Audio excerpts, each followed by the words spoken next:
Right, get this lot down you and then we can start recording. I don't drink generic beer, especially not beer that comes in a almost completely white can. Yeah, well, it's the cheapest brand I could find, ergo the brand I could buy the most of, ergo the greatest volume of hooch we have for you getting as heroically tanked as possible in the shortest amount of time. Yeah, yeah, yeah, keep at it.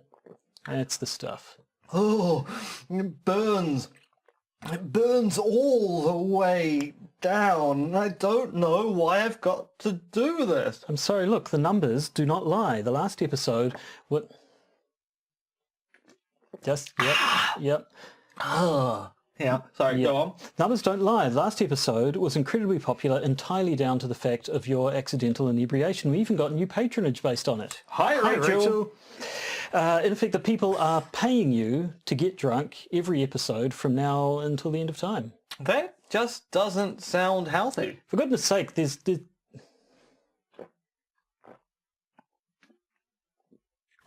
We good? Yep.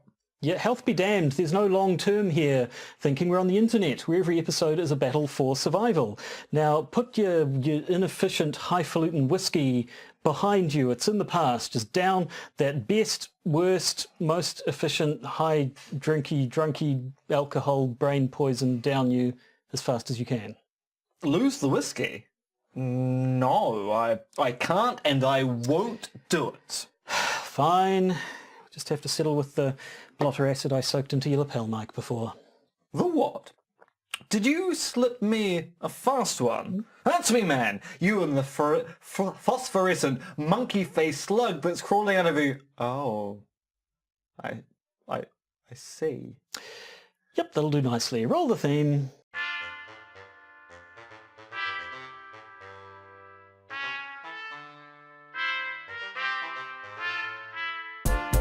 The Podcaster's Guide to the Conspiracy, brought to you today by Josh Addison and Dr. M. Dentith. Hello and welcome to the Podcaster's Guide to the Conspiracy. Now, all drunk all the time. Not actually true. That was just one can of beer. That's not enough for you to get a proper buzz on, is it? I feel fine. We have a great podcast. It's going to be fantastic. I love you, man. Yeah. Can I have a nap now? No, I got to be honest, theatrically drunk M I don't think is as convincing as genuinely drunk M. It's true, and I was very, very You drunk. was actually genuinely very drunk last episode. Yeah, it was astounding. I only meant to have a few drinks with Nick and Jamie, and a few drinks became more than a few drinks, and I thought I was a lot soberer than I actually was, and then it turned out I really, really wasn't. And you could even tell with my voice I was drunk. There were a couple of just excellent slurs there. At one point there was the "Are you ready? I'm ready." And it was, and for those of you, by the way, if you normally only listen to the audio version of this podcast and don't go to the video, which is most of you, and quite understandably, quite frankly, you can listen to audio pretty much anywhere, but video takes all of one's attention. I do have to kind of recommend listening, or rather watching the video for the previous episode, because while we didn't end up getting audio for everything, I was recording video the entire time. So if you look, the video version is about 10-15 minutes longer than the audio version. It basically took us 15 minutes to get through the very first paragraph of the news segment. So there is the drunkest montage you'll see anytime soon. There's a lot of clapping. In that video. There's a lot of clapping. Which we don't normally leave in the we usually will put a clap in between sort of each scene, just so there's a mark on the thing for the syncing up of audio and all of that business. But we kept them in this time because it was a nice little. If you can, haven't actually gone through and counted the number of claps in that montage, but it's a fair few. Well, I mean, I edited the audio, and yes, there was a lot of clapping. I'm glad there was a lot of clapping. It made it very easy to cut things together. Now, this is not a justification thing, but a kind of educational thing for those of you at home. When you have speech disfluency like I do, and you get drunk like I frequently do, one of the issues you have when you are drunk without speech disfluency is controlling your speech.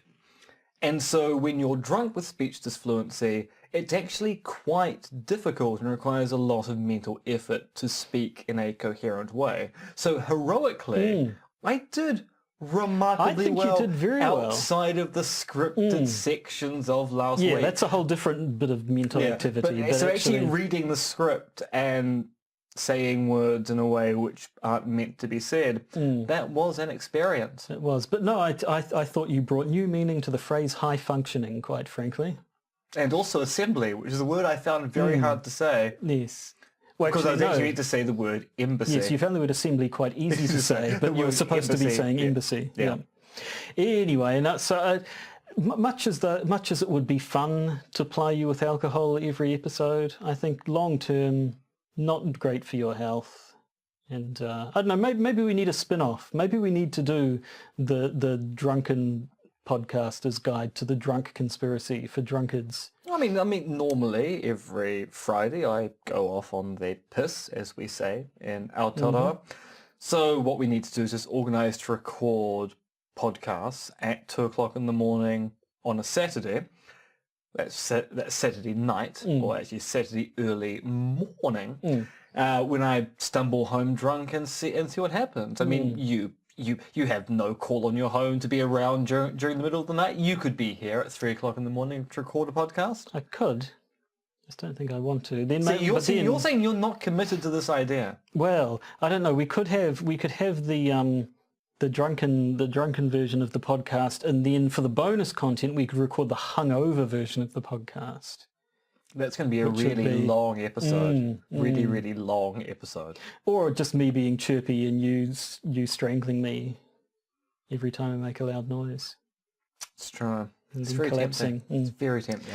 Anyway, enough drunken hijinks for now. We should probably record an actual episode for this week. Which we're doing right now. Which we are doing. Well, we should record actual content for the actual episode that we are doing right now. Let's move on to the news.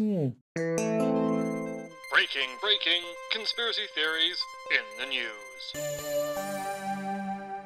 So, leading the news, not so much a conspiracy theory as one of our rare cryptozoological news items. A black panther-like cat has been sighted at the top of the South Island of our own fair Aotearoa, New Zealand. ABC, or Alien Big Cat, sightings have been a recurrent feature in parts of the South Island going back over a century. Authorities suspect what the eyewitness saw was a feral cat, but she insists it was a much larger creature. Now, aside from issues to do with what the cat would eat, Aotearoa is not exactly replete with the kind of prey a big cat needs to survive, and the fact the South Island is very cold. The biggest issue is the one most ABC sightings face. It turns out that not only are humans very bad at judging the size of things at a distance, we also have an unfortunate tendency to confuse dogs with cats, and so on. ABC sightings in Australia have often turned out to be feral dog sightings, for example, but given these sightings in the South Island go back over a century, maybe there is something lurking in the bush, just waiting for its prey. Lurking indeed. Praying. No. Oh. Yeah, this is the sort of thing that just comes up from time to time, doesn't it? Someone says, oh, I seen it. I seen a big cat. It's kind of like moa sightings, really. Yes, although, I mean, so there's slightly more plausibility to big cat sightings in the South Island because for a period of time, Westerners in Australia, the UK and Aotearoa New Zealand, kind of in the latter part of the last century, kept big cats. It was a kind of thing there people are still did a couple of in the 80s. big cat parks around, but lions, not panthers. It's always been plausible that these animals could have escaped. The problem is or at least long not term. impossible. Yeah. Long term, their survival in that kind of environment looks pretty bleak due to A, the lack of food, and B, the weather's not quite right for animals of that particular time. But they've been sighted for over a century.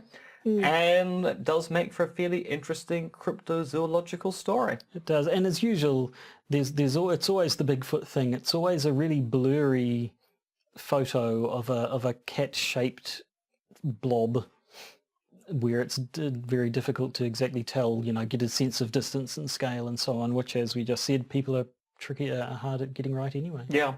Now, talking about animals and big animals, the big news this week, and we mean that quite literally, is the suspected Russian military whale found off the coast of Norway. That was a very satisfying sentence to read. Suspected Russian military whale. Now, last week, a beluga whale approached a fisting boat and also a fishing boat near the village of Inga, and was discovered to be wearing a harness inscribed with equipment of St. Petersburg.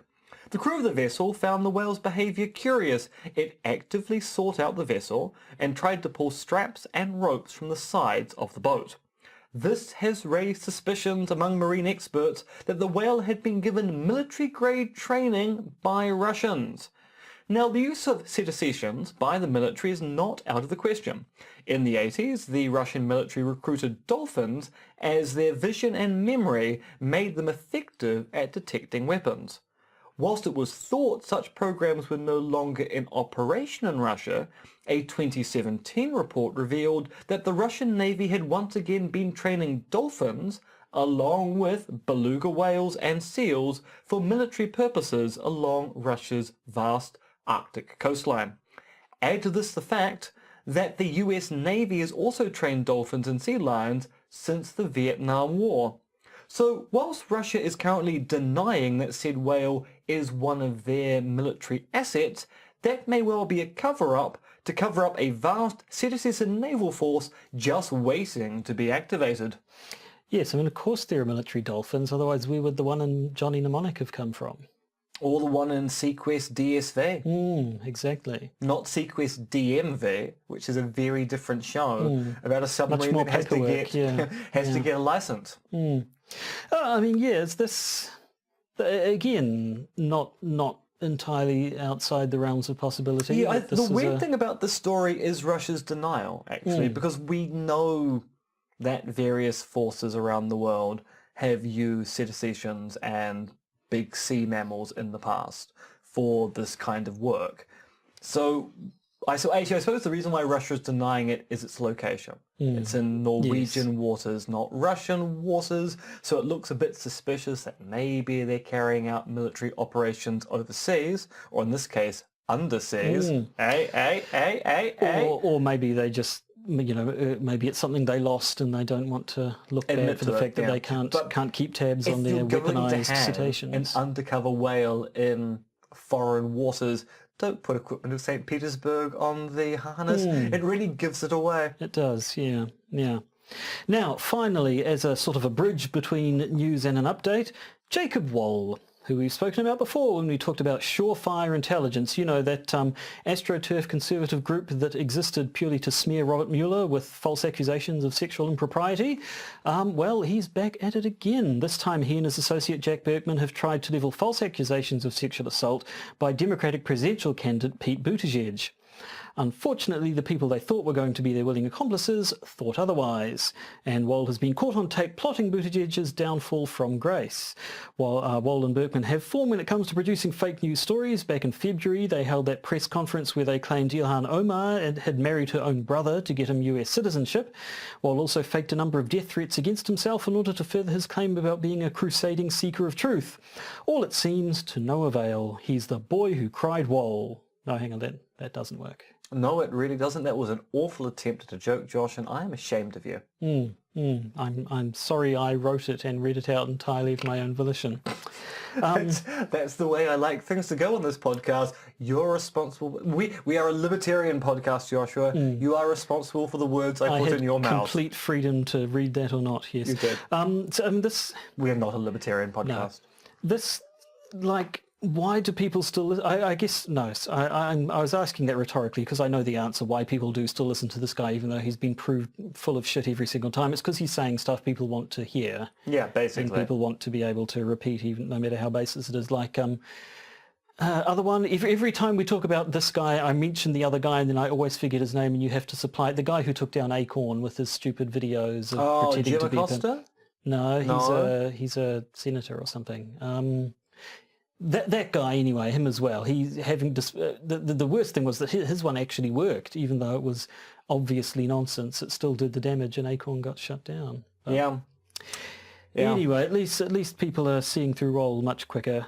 even though he doesn't actually appear to be any more transparently full of shit than the other guy. But and he that's not a keeps high on bar. doing the same thing. trick. Yeah, there's no influence. He just creates a new shell company. So first time it was Surefire Intelligence. This time it was Potomac Associates or something of that particular stripe. And basically he got a new accomplice. They did the same thing again. This time round, when they were approached, the people they approached went, this seems a bit shady. I'm going to record them with my phone. Evolve your strategy. And also don't do this. Well, yeah, don't do it in the first But place. if you are going to do this, evolve your strategy. Read some Machiavelli. You're meant to be political masterminds on the right. Read some Machiavelli. I keep hearing the phrase, it's Fredo's all the way down. Fredo in reference to The Godfather. As opposed to the little chocolate frog things, yeah. I'd much prefer if it was Fredo's all the way down, but no. That would be fantastic. But yes, it turns out that in the alt-right at the moment, it seems everyone's the Fredo. Have you seen The Godfather? A long time ago. I don't know if I've seen the whole thing, but I've seen all the bits that people refer to, so yes. Anyway, so that was, as we say, it was sort of new and sort of an update. It was a new incident, but a repeat of one we've seen before. But it's a nice bridge for what's coming up next. Which is the actual updates. And the retractions, although there are no retractions this week, it's just updates. Yes. Updates and retractions. A flurry of updates this week, a lot of them mercifully brief. Indeed, the first of them being that you'll recall that we covered Nikki Hager and John Stevenson's book Hit and Run and the subsequent inquiry as to whether New Zealand soldiers were involved in a massacre in Afghanistan. So the heads of the inquiry into that massacre, titled Operation Burnham, is that supposed to have some significance, or were they just due to get a B name in their latest? Is it like naming cyclones? Anyway, it said that it's unlikely they'll question the Afghani villages where the attack was said to have occurred. So the inquiry looks a little like a cover-up, given it's not going to interview witnesses who aren't members of the New Zealand Armed Forces. Ostensibly this is because travel to Afghanistan is considered unsafe, but we seem to have some experienced military personnel who worked there in our armed services, and we were working with other armed services over there. Surely we could get a bit of protection if we needed it. Now, another local update, this time on the seeming rise of white supremacism on the campus of the University of Auckland, which happens to be both of our alma maters. There was a meeting on the 1st of May, and while strong words were said to condemn white supremacism on campus, these words were largely those of the affected students. The administration not only refused to get involved, but one of the white supremacists actually spoke at the hui, claiming he was the real victim. So the wave of progressivism we thought would come out of the country's generally good response to the attack back in March has stalled already. Isn't the status quo grand? That was you actually being sarcastic. It was me being sarcastic. Good. I was going to otherwise... That would be really dark waters, wouldn't it? Yeah. But let's continue in that vein with more white supremacism. Yay! The first conviction related to the terror attack of March 15th has been recorded. One Philip Arp, who ran a Nazi-themed insulation business. That's an odd thing to say, but it's true. It's the true. dude... 1488 a metre. Yeah, and Literally. the symbol on the side of his van was something that had been associated with Nazism or something in the past as well. So he wasn't actually hiding it particularly well. But anyway, this man has been convicted of sharing the live stream of the Aotearoa Mosque shootings. Mr. Apu has prior convictions related to his love of white supremacy, such as dumping a pig's head outside a mosque. Classy. Yep. Reportedly told police when he was questioned about sharing the live stream video that, quote, I could not give a fuck, mate. Indeed, he even asked a friend if they could add crosshairs to the video and add in a kill counter so it would be more, quote-unquote, fun to share with people on the internet.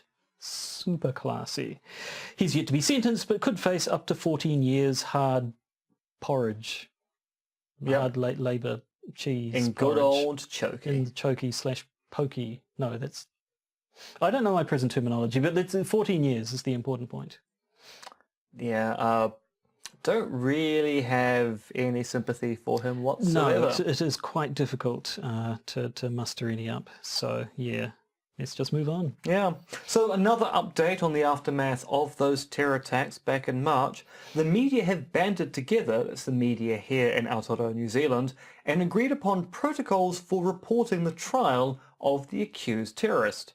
Namely, they will limit coverage of anything that actively champions white supremacist or terrorist ideology. They will not broadcast or report on any message, imagery, symbols or signals made by the accused or his associates, which is taken to promote or support white supremacist ideology. And the journalists reporting the trial will be senior reporters. One thing the media has also decided upon is the use of the terrorist's name. They will use it in their reports because they want to treat him like any other accused criminal in our system. Now, we here at the Podcaster's Guide to the Conspiracy will not be using his name, which is something which will surely bite us in the bottom eventually. Well, I don't know. We're not a news organisation, so I suppose we're not required to. But I see there have already... There were sort of immediately a few think pieces not liking this, immediately enough that they probably hadn't actually read the full content of the protocols. On Politico being a particularly good example of being outraged at self-censorship and not actually discussing the limits of the self-censorship the protocol describes, which is the trial will be reported upon, just that people are going to go out of their way to make sure that any white supremacist dog whistles don't get repeated in the news. And that seems just like a bad standard thing, cautious journalism. And then the Politico piece kind of self-destructs itself by going, you know, these people could be making their own decisions independently to do this. The fact they're banding together is suspicious. Okay, so if they did it on their own, it would be fine. But if they do it as an agreement, that's suspicious. Get a consistent approach. Yeah, that seems as if you're trying to have it both ways, Politico. Anyway, that's all I'm going to say. Yeah, I think that's all anyone needs to say. But we're going to move on to the main content of this week's episode, which is kind of based on another article that I think could be best described also as silly. Yeah. It's not a particularly respectable, I suppose, but I'm getting ahead of myself. We should jump into the main content now.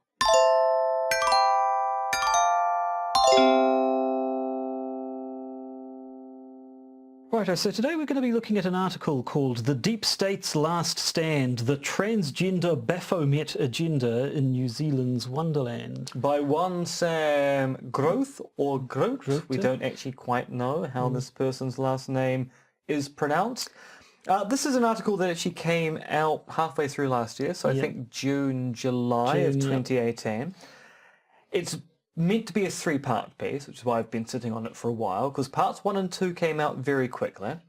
Part 3 has yet to eventuate, and actually it's quite good we've waited this long to do it, because at the end of part 2, in the comment section, as of the end of last month, suddenly people asking, so where's part 3, mate? I don't know where part 3 is. And Sam has responded saying, I had a bit of a falling out with the person who runs this blog, which is called The Marshall Report. And then the person who runs the blog said, no, you had a falling out with me. I didn't have a falling out with you. And so it seems like there might be a little bit of trouble at the source there, which is why part 3 never eventuated. So we'll never quite know where this was meant to go. But where it started and where it got to halfway through in part 2 of 3, kind of fascinating. Kind of interesting, yes. I mean, basically this is QAnon stuff, but localized, but applied to New Zealand politics. But not written by someone who lives here, someone who is interviewing people over the internet from the US about here. Yeah. So it starts by talking about Alice's adventures in Wonderland, A, so they can make going down the rabbit hole style portentous mumblings, and B, so they can bring up the fact that what's-his-face, Lewis Carroll, does seem to have been a little bit pedophile-y and was disturbingly close to the real Alice upon whom the book is based. And he ends up actually quoting a QAnon one, which is Q equals Alice. You'll soon understand the meaning behind Alice and Wonderland with the ampersand in quote marks, just because it's QAnon. Everything has meaning, God bless Q. So yes, they sort of set that up a little bit, but then start talking about our own Prime Minister, one Jacinda Ardern. Talks about her socialist, early socialist leanings. Again, makes the mistake of, and I assume if this guy's not from New Zealand, then maybe it's slightly more understandable, of not understanding how proportional representation works, by again trying to make it sound dodgy that the Labour government formed a coalition with two other parties to form the current government. But anyway, so it talks about Jacinda, and then says that she's actually a man. Ah, yes, the old Michelle powerful Obama woman is secretly a man thing. Yeah. So I mean, this is almost a cliche now when it comes to takedowns of famous / influential women. Michelle. This article specifically mentions Michelle Obama and Amal Clooney as being people who are well known to be secretly men, but it's been a not uncommon accusation mentioned against any sort of powerful woman that the person might not like. It is, of course, obviously deeply misogynistic and transphobic, and just sort of generally icky. But it's possibly not surprising, I suppose, that a woman who's in a position of power and who's been receiving international acclaim... A position, Josh, that should be occupied by a man. Well, because yes, there's also yes. the sexist aspect here, which is the claim that women just aren't suited for the political space. So the only people who could be successful there would be men pretending to be women. Seems to be the kind of reasoning that goes on there as well. And just the whole sort of gay agenda, transgender agenda. Is there a transgender agenda? Because that just rolls off the tongue. I like that. There probably is. There's also probably a trans agenda. That to get, there's some sort of conspiracy to get trans people into positions of power because the transgendered want to take over the world, I guess. And frankly, I say let us. Anyway, so then it gets on to, and I use this term in the loosest sense possible, evidence. They basically, the only appeal, there's a particular video of Jacinda Ardern and a bunch of government ministers walking through what I assume is the Beehive, the Houses of Parliament in New Zealand, to a press conference. Now, in this video, she's wearing a slightly diaphanous dress, which under the lighting has gone a little bit see-through to the point where you can actually see her underwear. And people claim that there is a bulge in her underwear, where a bulge should not be on a woman, jiggling around. It's people who have taken a quite frankly distasteful interest in our Prime Minister's groin, claim that what they're seeing there is evidence of male genitalia. See, I'm just thinking of JFK back and to the left. Yes. Back and to the left. Back and to the left. So, yeah. Back and to the left. The I keep expecting right to come out just to keep us on our toes. No. So I'm just thinking of that scene in The Critic, where the director's cut of JFK, and it's just more back Kevin Costner and to the saying left. back and to the left over and over again, yes. Now, I mean, with some degree of distaste, I watched the video. I don't know what to say. As we all know who's watched the most distasteful video on this podcast. Yes, exactly. So I really can't be complaining.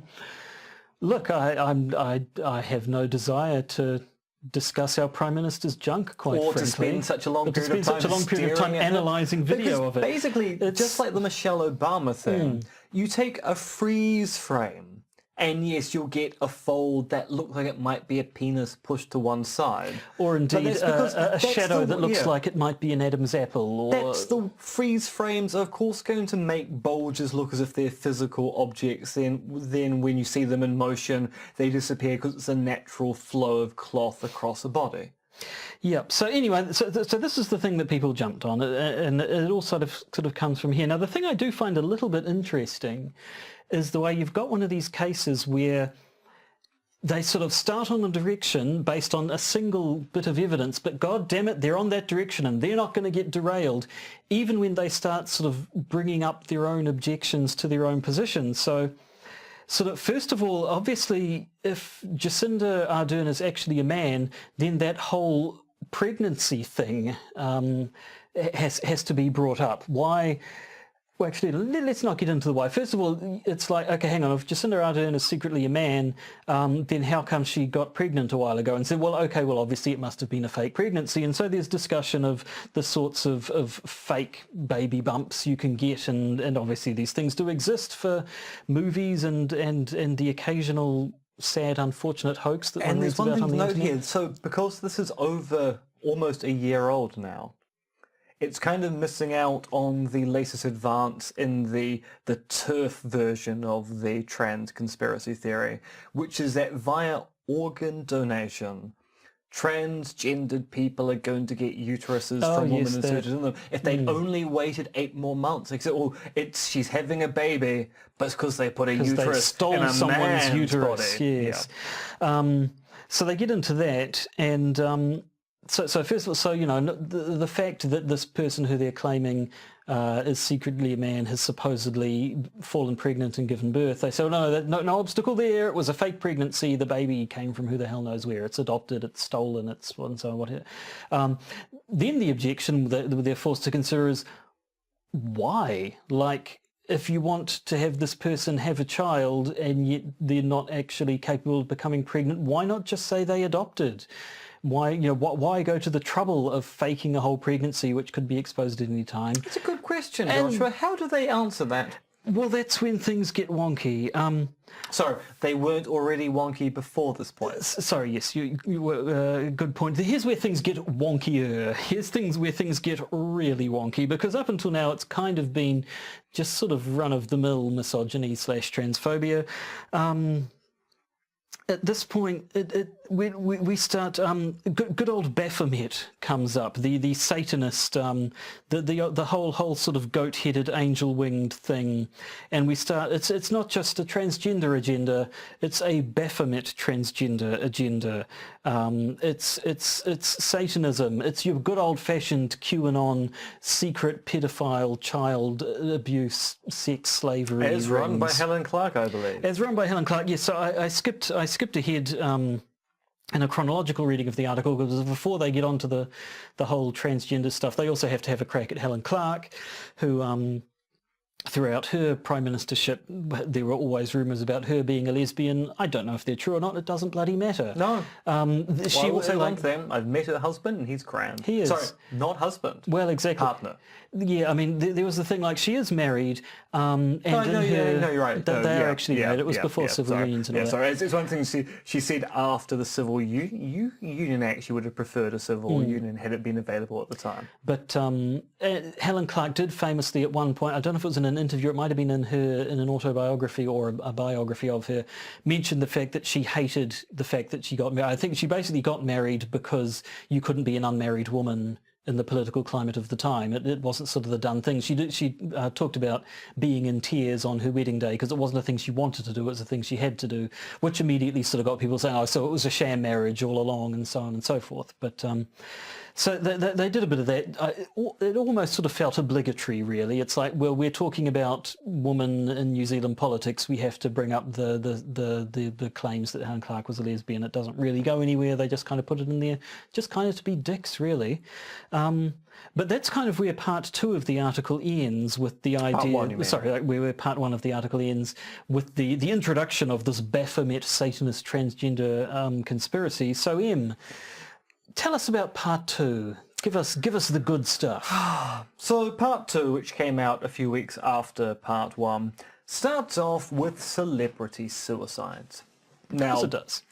funny fact, I think I've brought this up on the podcast before, but I was in the neighbouring town to Cologne the week that Anthony Bourdain committed suicide. Now, I'm not making any claim of any kind that I'm connected to that event, because I'm not, obviously. I'm not connected to it. But it is interesting that I was in Karlsruhe, which is only a few hours' drive from Cologne across the border in Germany.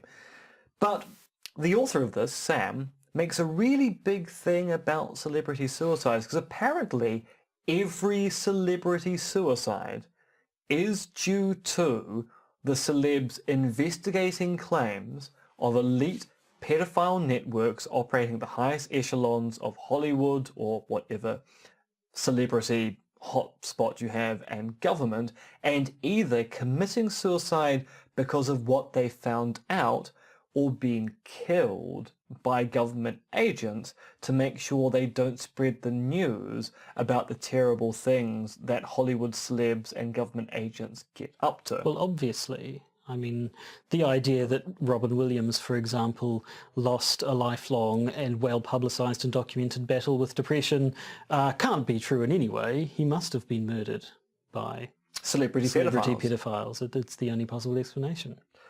And so this then gets linked back to Baphomet via, of all people, James Matthew Barrie. Now, if you're thinking, I know that name, it's because you know him as the author of Peter Pan. Mm-hmm.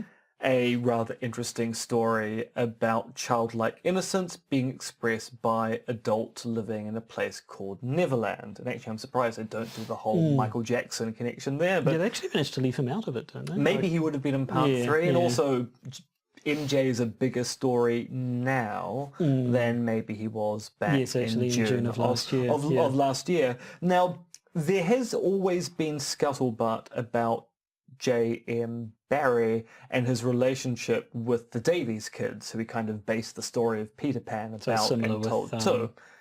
Alice Liddell and what's his face? Charles Dobson. Except there's actually there's better evidence that probably Lewis Carroll was a bit dodge with Alice Liddell. There's actually not much evidence other than a few rumours around the place that Barrie had a dodgy relationship with any of the Davies children, to the point where the Davies children in their lifetime actually said no, he always appeared to be a very innocent man, but didn't actually appear to do anything. Now, it's by the by, Barrie may or may not have been a pedophile, but this article really goes, he was, and basically Baphomet and all of that satanic stuff is emblematic of the kind of literature being produced at that time, where Peter Pan is Pan, and Pan, of course, is the Old English devil character. Ipso facto, Peter Pan is Baphomet. Obviously. Yeah, quite obviously. And then, in one paragraph, it goes from that to making the claim the real purpose of the Hadron Collider at the CERN Institute in Geneva is, let me quote here, to poke holes in unknown dimensions using the Hadron Super Collider to bring forth Osiris or the Antichrist. I saw an interesting, and when I say interesting, I mean video on YouTube the other day by someone. It was basically the Mandela effect, claiming that that it's because CERN is causing alternate timelines resulting in the Mandela effect, and it was the whole... You mean the Mengele effect? Indeed. The Darth Vader saying, Luke, I am your father, versus no, I am your father. What about that scene with Darth Vader and Luke cross the ravine on a rope and they kiss? That one as well. Yeah. But yes, this was taken... Isn't the Mengele effect fascinating? It is, and the Berenstain Bears come up as well. But yes, so it's interesting that those wacky guys at CERN, they're up to some fun stuff. It's true, I remember when they first turned on the Hadron Collider, people were concerned it would produce miniature, or what they call micro black holes, which would eat the Earth from the inside out, leading to our eventual doom. That would solve climate change. It sure would.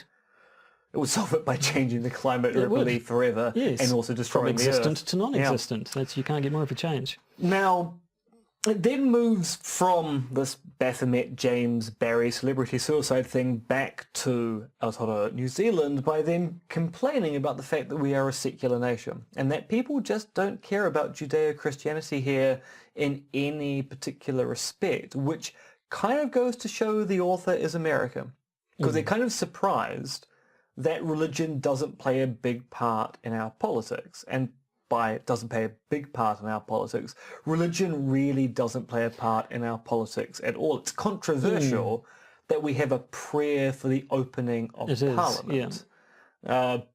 If you are religious and you're a member of parliament, you go to great lengths to separate your religious beliefs from your political beliefs because New Zealanders, by and large, don't want politicians informed by their religious beliefs. They want their beliefs to be formed by arguments for or against a political position, which is why when Bill English was Prime Minister, and Bill English is a staunch Roman Catholic who opposes abortion, he always defended abortion on...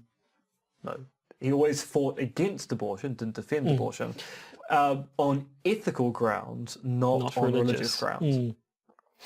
But anyway. And then they do a really big thing with not only is our country quite secular, but Jacinda Ardern used to be a Mormon. She did. And now she's not a Mormon anymore. Isn't that suspicious that someone might lose their faith and still turn out to be a decent human being capable of running a country?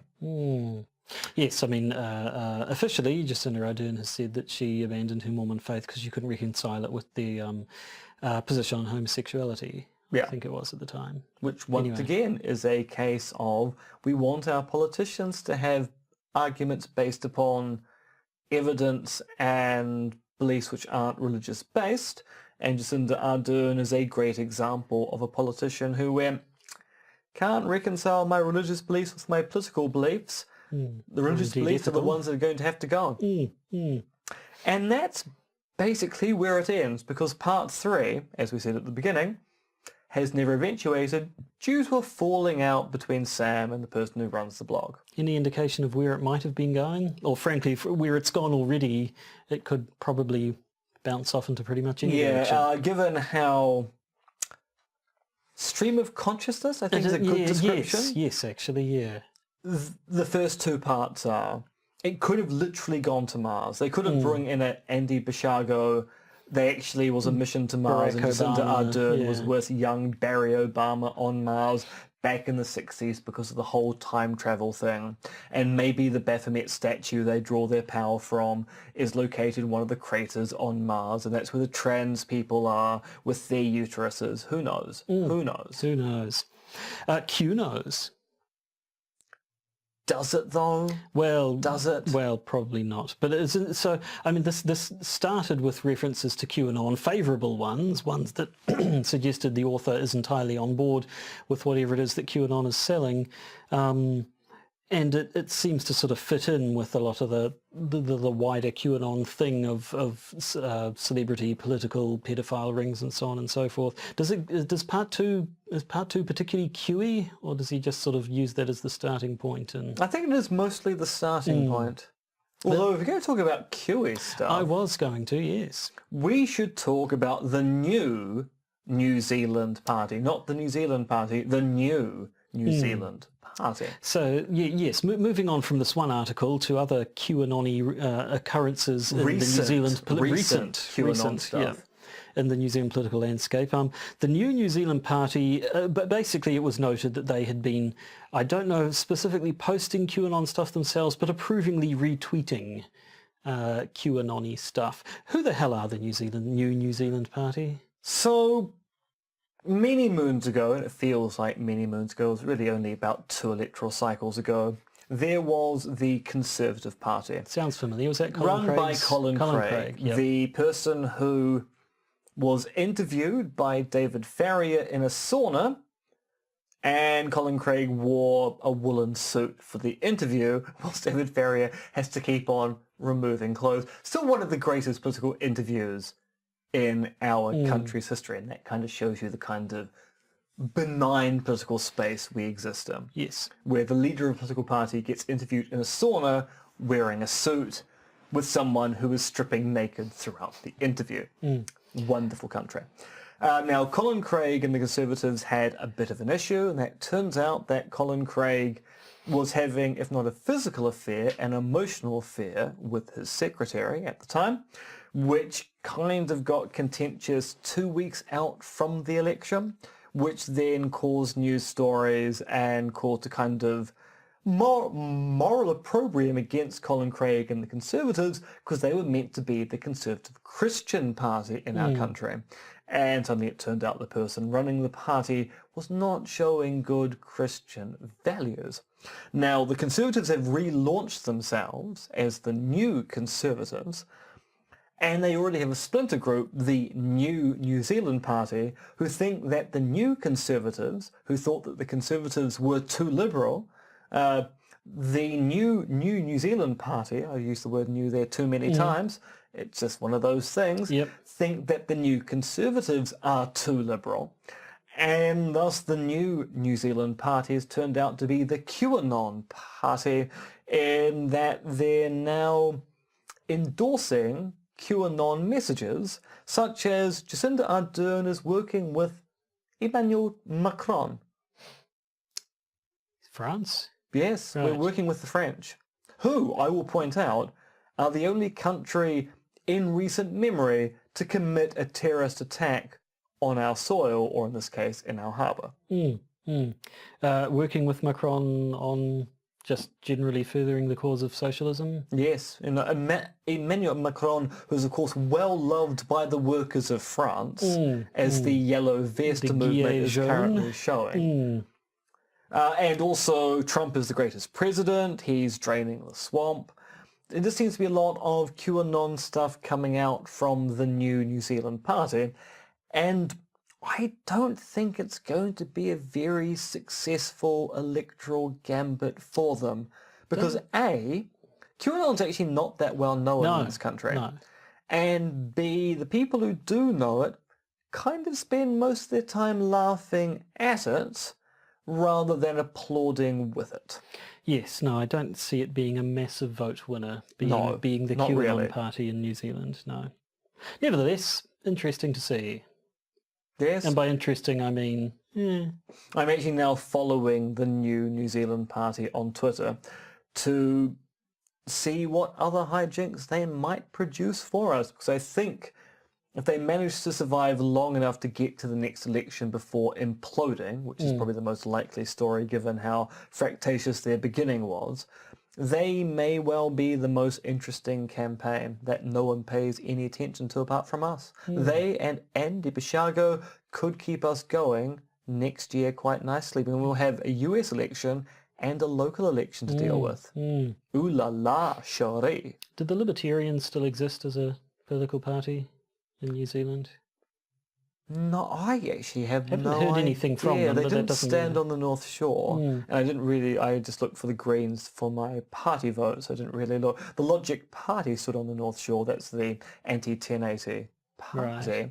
And I know ACT are currently going through a rejig, which may turn them into the white supremacist alt-right party from the looks of it, but we'll know more about that next year. Indeed. I do remember one year the Libertarians forgot to apply to be for their political party funding or whatever. They didn't do the paperwork, and so ended up being unable to stand in the election, which a Libertarian workmate of mine spun as this is how little control over your lives they want. They don't even properly engage with the bureaucracy of government. That's how little time for government they have. Good for them. If they don't want to run in elections, I'm happy for them not to run in elections. Indeed, they are free to not run in elections. Precisely. In this in fact, it actually makes for a better political landscape if they're off just doing their own thing. Yeah.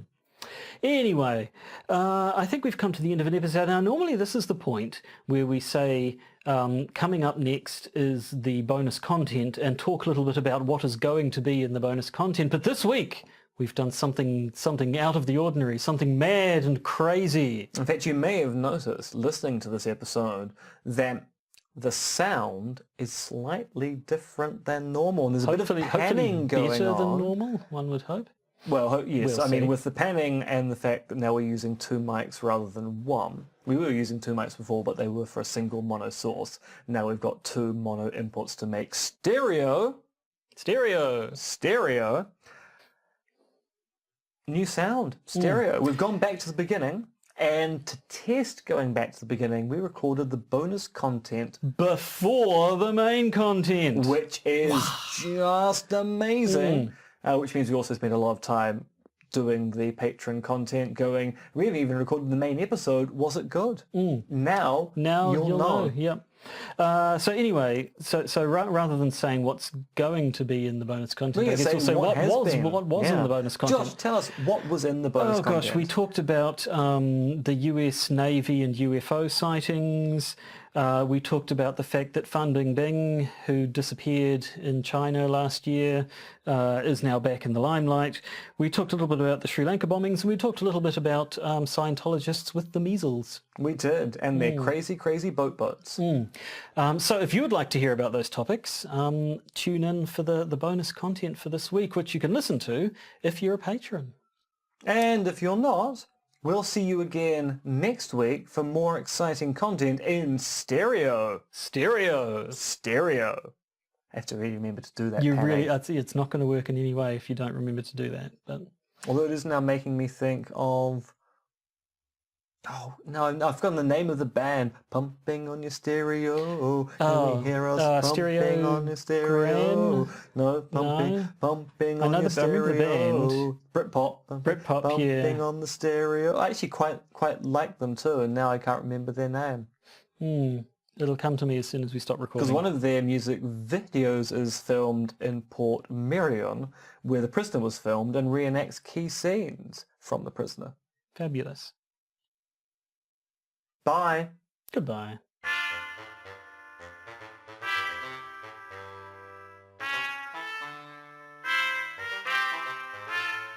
You've been listening to the Podcaster's Guide to the Conspiracy, starring Josh Addison and Dr. MRX Dentith, which is written, researched, recorded and produced by Josh and M. You can support the podcast by becoming a patron via its Podbean or Patreon campaigns. And if you need to get in contact with either Josh or M, you can email them at podcastconspiracy@gmail.com or check their Twitter accounts, Monkey Fluids and Conspiracism.